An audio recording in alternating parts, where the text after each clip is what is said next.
an update to tell you about out of the Trump administration's deportation case. The appeals court declined to lift an order by a federal judge, James Boasberg, who blocked the administration from deporting migrants under the Alien Enemies Act.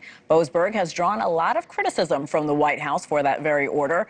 And speaking of Boasberg, he just gained a new case, Signalgate. Yes, he will preside over a lawsuit alleging Trump officials violated federal records laws with their Signal group chat. Here with us now, trial attorney and legal analyst Misty Marris and Colby Hall, NewsNation media contributor and founding editor of Mediaite. Always great to see both of you.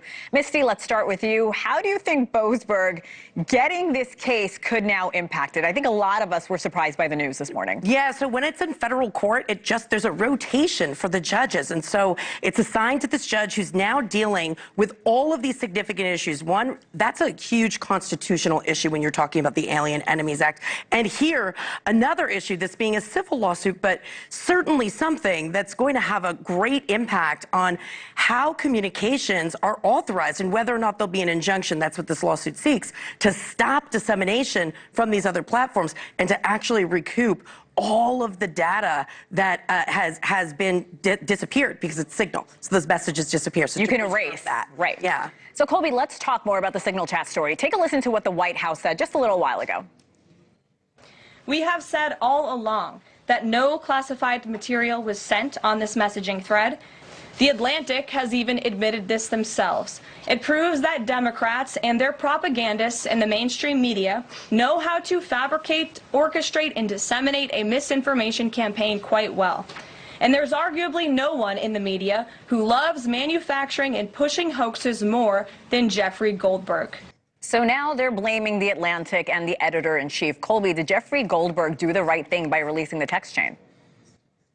I think he did. I actually think he was pretty patriotic and very professional and respectful throughout this whole process.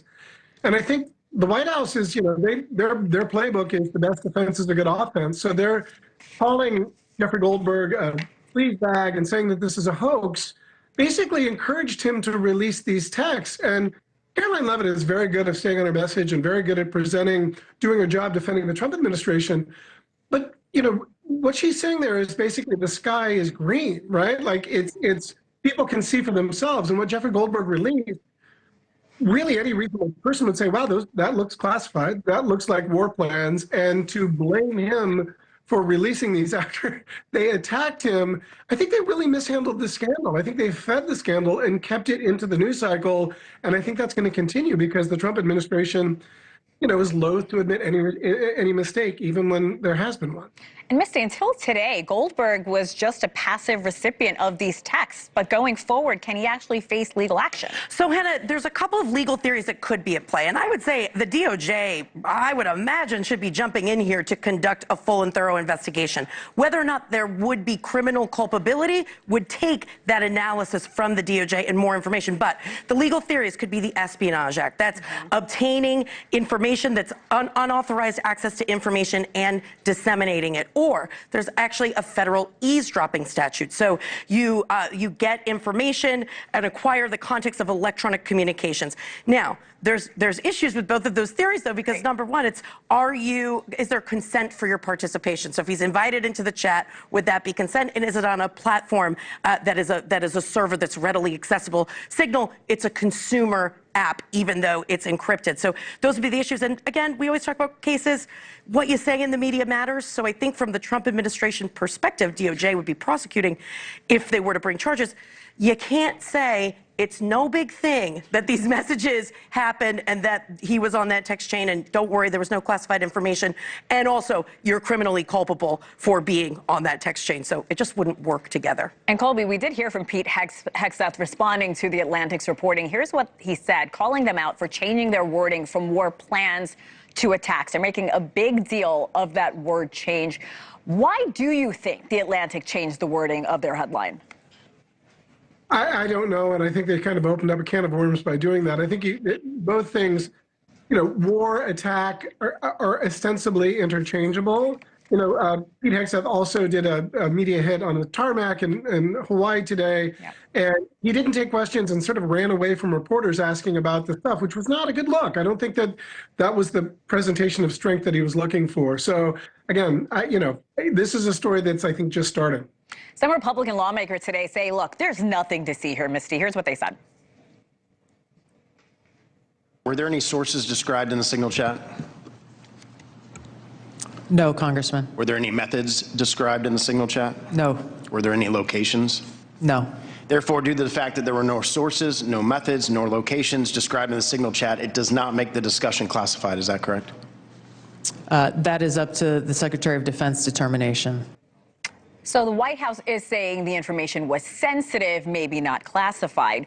Were any laws broken here, Misty? So that's the other issue, is that the statute, espionage statute, says relating to national defense. So any potential case that could be brought against the journalist is different than a case that could be brought with respect to the members of the government who are on that chain.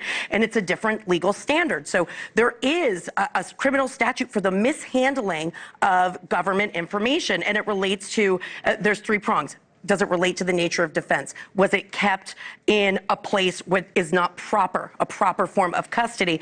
And then the big question, was there gross negligence? And that's the critical question here with respect to any legal theory, the how. How does this happen? How was he on the chain? In what way did he end up there? Why did nobody see it? Was signal an issue? Had they been warned to use it in the past? There's so many different factors that would be taken into account to make that assessment, but it really relates to the why.